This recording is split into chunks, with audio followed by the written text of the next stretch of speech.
بالنسبة للمخاطر الطبيعية، هي كيف اللي تطرقت لها في العرض. إذا تكلمنا على الزلازل أو تكلمنا على الفيضانات أو تكلمنا على التسونامي أو لي غليسمون دو تيران، هاد المخاطر كلها يعني باش يمكن لنا نفهموها ونشرحوها، كنفهموها وكنشرحوها بالجيولوجيا. إذا علم الجيولوجيا هنا هو واحد من البديهيات، لأن اللي تيجعل أن واحد الزلزال يكون هو واحد الطاقة اللي تتخرج ملي تيكون واحد الاحتكاك ما بين أحجار. إذا تنعرفوا الفوالق، تنعرفوا الحدود ما بين لي بلاك تكتونيك، الصفائح التكتونية إتسيتيرا. دونك هادشي معروف.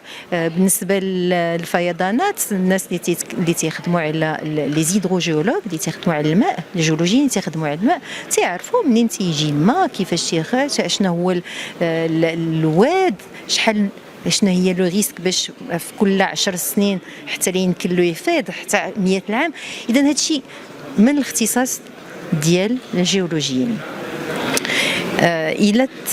إذا كاين واحد المجموعه ديال الاشياء اللي هي معروفه ومعموله، بحال لا جيولوجي ديال المغرب راه معروفه، والناس كاين بحث علمي، ماشي ما كاينش بحث علمي، كاين بحث علمي.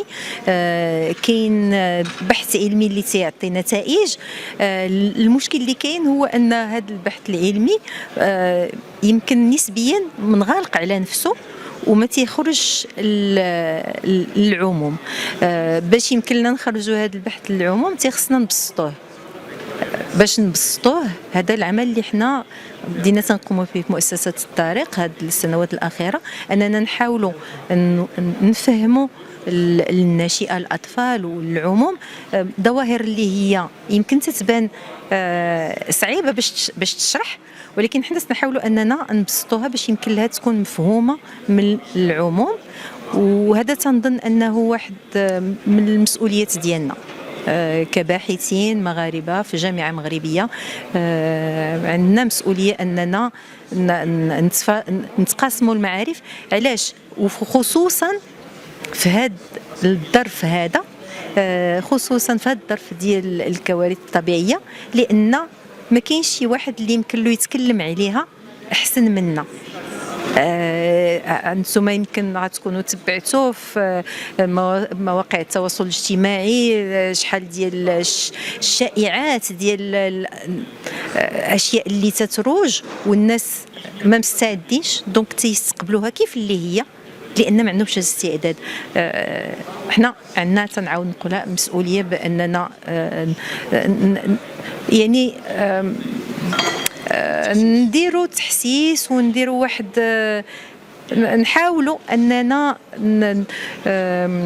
نشاركوا في ولو بشويه بالتنوير ديال المعرفه ديال المغاربه، وندفعوا الناشئه انها تمشي جهه العلوم، انها تهتم بالعلوم، لان هذا مهم بالنسبه لبلادنا.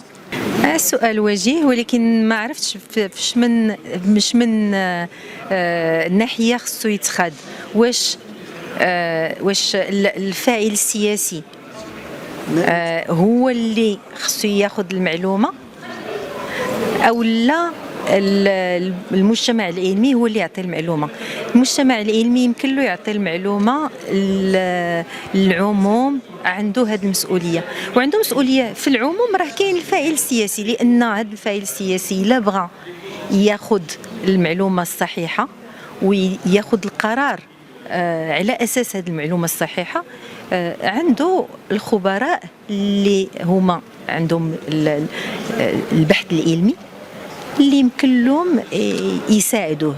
ولكن الباحث صعيب عليه، لان انا ما تتعرفش شنو هو الانتظار، كاين لاطونت، شنو هذا اللي هو قدامك، واش سورتو فاعل سياسي واش عنده هذا الاستعداد، واش عنده هذا الاستعداد، واش مهتم بهذه المسائل او لا. هذا نظري الشخصي. بديهي انه خصو يكون تفاعل، لان الا ما خديناش بعين الاعتبار البحث العلمي في المغرب، أو إلا ما خديناش بعين الاعتبار الباحثين ورأي الباحثين ما يمكنلناش ناخذوا القرارات الصائبة، وخصوصا في هذه الظرفية هذه.